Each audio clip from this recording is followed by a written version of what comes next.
Hi everybody, this is The Lost Boy with your gaming news and my opinions. And thanks for watching. If you enjoy this video or agree with what I said, feel free to subscribe and don't forget to hit that notification bell if you'd like to see new videos when they come out. There are a couple things I'd like to talk about today, and the first is the news that Microsoft has revealed the latest in a growing line of gambits aimed at innovating the gaming experience, or at least increasing market share. The next generation of Xbox products is in development under the codename Scarlett. And according to reports, there will actually be two quite different products that are planned to release under the Xbox brand, likely in 2020.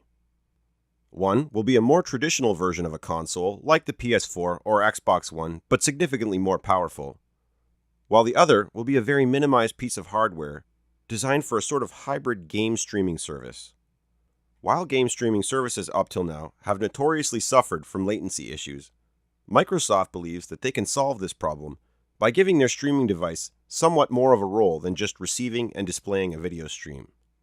Streaming latency will apparently be reduced or eliminated by giving the new cut-down Xbox a few key responsibilities like controller input, image processing, and collision detection. It's all pretty technical, but it boils down to a choice for consumers.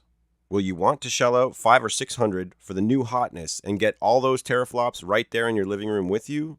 Or would you prefer paying closer to $100 to $150 for a smaller service-based device which requires constant internet access, likely at fairly high speeds, as well as an ongoing monthly or yearly subscription fee?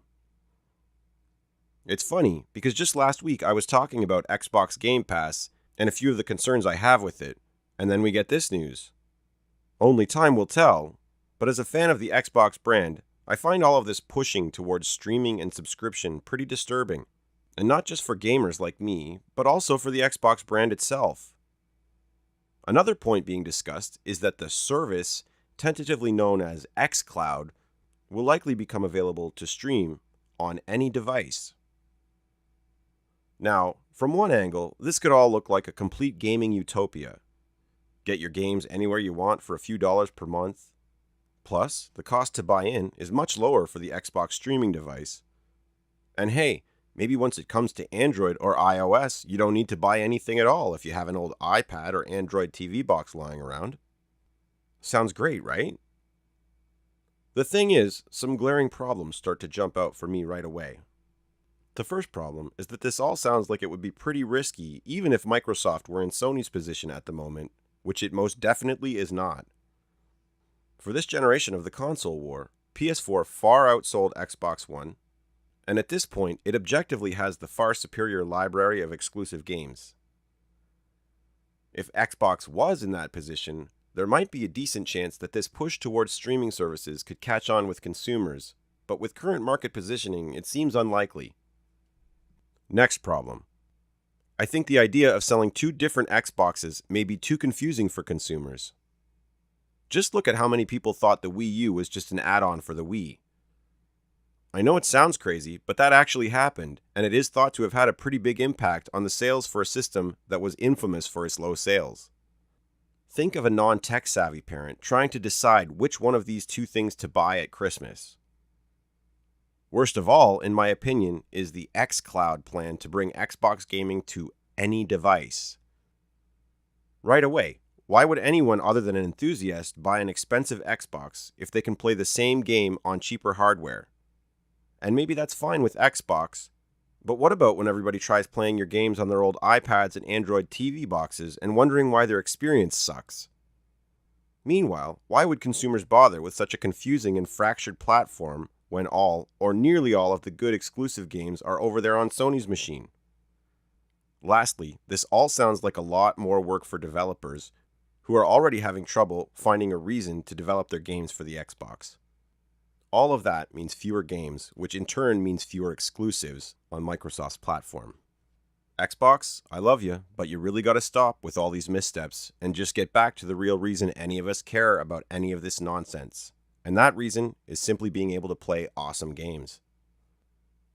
The next thing I'd like to cover is the news that Nintendo has come down hard on a couple of websites that provide ROMs of games for retro systems including Nintendo, Sega, and many others. On the heels of that news came another report that Nintendo has requested that the code-sharing website GitHub remove a copy of a Nintendo Game Boy Advance emulator that had been hosted there. GitHub has complied and removed the emulator completely. Those two websites I mentioned? Oh yeah, they're both gone too. LoveRetro.co and LoveRoms.com have both been shut down at the time of this recording, but that is not even close to the worst part. The lawsuit for both sites was filed in Arizona against Jacob Mathias and the company Mathias Designs and alleges damages of $150,000 US for each game infringed upon and $2 million for each trademark infringement. Personally, I have a complicated position with regard to ROMs and emulation, as I discussed in a previous video. For preservation purposes, I think ROMs and emulation are an absolute godsend. In terms of downloading just to play for fun, I have a hard time judging anyone for that, although Nintendo devoutly maintains that this is also verboten. When I start to feel really grossed out is when I see or hear about online sellers with RetroPie boxes loaded up with entire ROM libraries and asking for a few $100. It may seem like a fine or arbitrary line to draw, but reselling someone else's software is just absolutely over the line for me. When I hear about lawsuits like this one, I immediately have a small fear that the emulation fans in the world might be in for a nasty surprise. I picture a bleak future where any sites hosting ROMs or emulators are immediately stricken from the digital landscape, and all of us lose access to what seems like a nearly mystical well of resources. Then, I looked a little deeper into the reports, and, as usual, my perspective changed a bit. Firstly, the emulator that was removed from GitHub was actually a JavaScript emulator which allows games to be emulated in an actual browser window. This goes far above and beyond the functionality of a normal emulator, and I can kind of see why Nintendo would have a problem with this. Also, in the case of the two ROM websites, Nintendo took some pains to differentiate the website's owner from the owners of similar websites, stating that the defendants are not casual gamers, but sophisticated parties with extensive knowledge of Nintendo's intellectual property and the video game industry more generally. This seems sort of like coded language. I interpret that to mean something like, this person was not only making money from our stolen IP, they were doing it brazenly and making huge sums of money. One report mentioned 17 million visits to one of the offending ROM sites in a single month. So, what's the takeaway?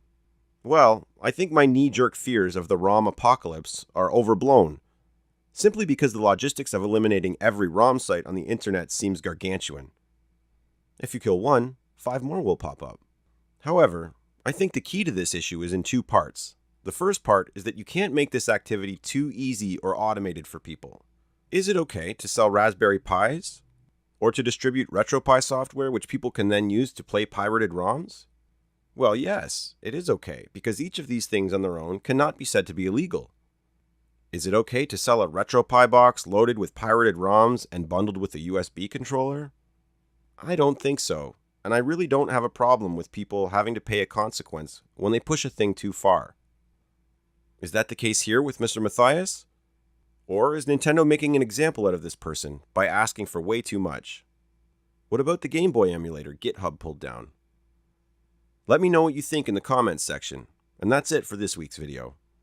If you're still with me, thanks again for watching. All of your support is greatly appreciated. Always remember your happy thought, and I'll see you next time.